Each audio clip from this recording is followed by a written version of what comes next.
Hello and welcome to this video tutorial. Today we're looking at creating a very simple list in Microsoft Word, the kind of list that you might actually print out and then just check off as you go. So I'm going to start by adding my title. I'll click in the document and just type the title. Now I want to center this, so up here on the Home tab of the ribbon, I'm going to click here on the center option. I'm also going to select over my text and let's make it quite a bit larger. And I could also bold it. You could also change the font here to something else, but I'm going to leave it as it is. Now I'm going to press enter to get to the first line, but because I hadn't actually pressed enter or return previously, all the subsequent lines are going to have this same sort of format on them. You can see that this is bold and it's centered. Well, I wanted to go back to what it would be sort of standard, if you like, and that's normal. So on the Home tab of the ribbon, you're going to the Styles option and you'll just click Normal. You can see now that my cursor goes back to the left side of the screen and all the other features are turned off. So I'm going to type a couple of items that I'm going to need to pack. So far we've got the items, but we don't have anything that looks like a checklist. So I'm just going to select over the word computer. I'm going up here again on the Home tab of the ribbon to the paragraph area, and this first set of options is called bullets.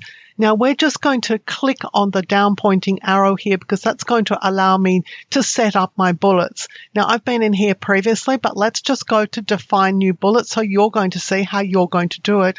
You can see the current bullets are circles. We want a box. And so we'll go here to symbol. And when you open up the symbol, you'll see a symbol font. Now there's a better set of checkboxes that you can use, and that's in a font called Wingdings. So just select over whatever font is listed here and type in Wingdings.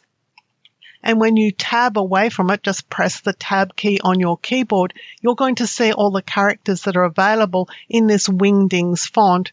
And I like some of these checkboxes here. So you might choose this one or perhaps this one. Or stylistically, you might prefer this one. I'm just going to go for a plain checkbox today. So I'll click that and I'll just click here on OK. And you can see now these checkboxes are going to be my new bullet character.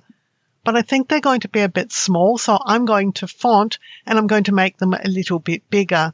You can see that our current font size is 11, so I'm going to take these up to say 14. That will make them quite a bit bigger. And I'll just click OK, and then I'll click OK again. So this is what my bullets are going to look like if I select over these other items and go up here to the Bullets tab, click the down pointing arrow. I can choose this as my recently used bullet. And you can see that all of these items are now formatted with this same character. So let's go ahead now and see how this is going to work in future. I'm positioned right at the end of the iPhone charger. When I press enter, I'm given a new bullet item. So I'm going to type my next thing on my list. Now with this battery, it's really important to me to remember to charge it. So when I press the enter key or the return key, you can see I'm given a new bullet item. I don't actually want this to be a bullet item. I just want to remember to charge it. So if I press enter a second time without typing anything, I get rid of that bullet. So I'm just going to remind myself that it needs to be charged. Now when I press enter again, I need to add my next item, but again, I've lost my bullets. So at this point, I can either go and click on the bullet option up here to start my bullets, or I could just type my item and then add the bullet later. Let's type it and add it later. So I'm typing headphones and I'm just remembering that it needs to be a bullet item. Let's click on the down pointing list and use our bullet. And then press enter and we can continue with some additional items. Right now, all the items in my list are pretty much jammed together. If I want a little bit of extra space between them so I could, for example, write some notes to myself, let's see how we do that. I'm going to select over these items that are part of my bullet list, and I'm going here to the line and paragraph spacing options. They're, of course, on the Home tab of the ribbon.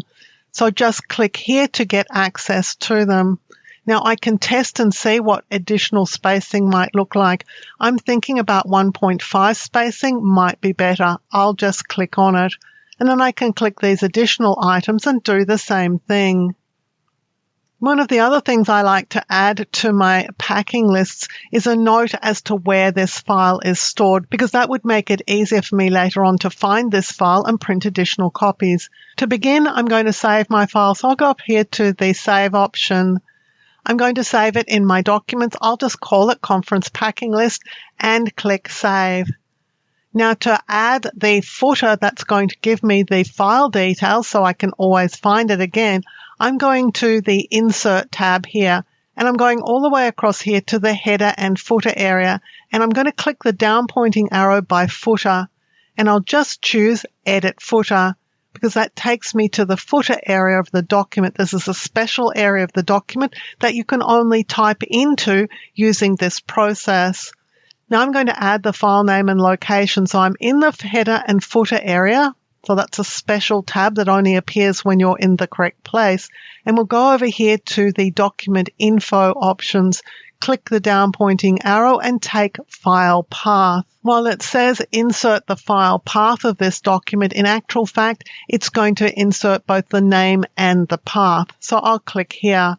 And here it is. This is the path to the document and the document name itself, but it's very, very large and it doesn't have to be. I'm going to select over it, and this time I'll use this bar to change the font size. But of course, you could go back to the Home tab of the ribbon and do the exact same thing here. I'm going to make my font really small. I think just about 8 points is all it needs to be. I just need to be able to read it if I need access to it. To exit out of this footer area, we'll just double click in the document, and that takes us back to the document itself. Let's just scale things down so we can see what it's going to look like. Here is my document with the items, and I'm going to continue on when we've finished here, adding additional items to my conference packing list. And here's the document location. If I ever need to print additional copies of this document out, I'll be able to do so. If you like carefully researched content like this, clearly presented in a step-by-step format so that you can get great results every time, then you'll love my other YouTube videos. So give this video a thumbs up and click to subscribe to the channel. And on the screen now, you'll see a video that I've handpicked for you to watch next.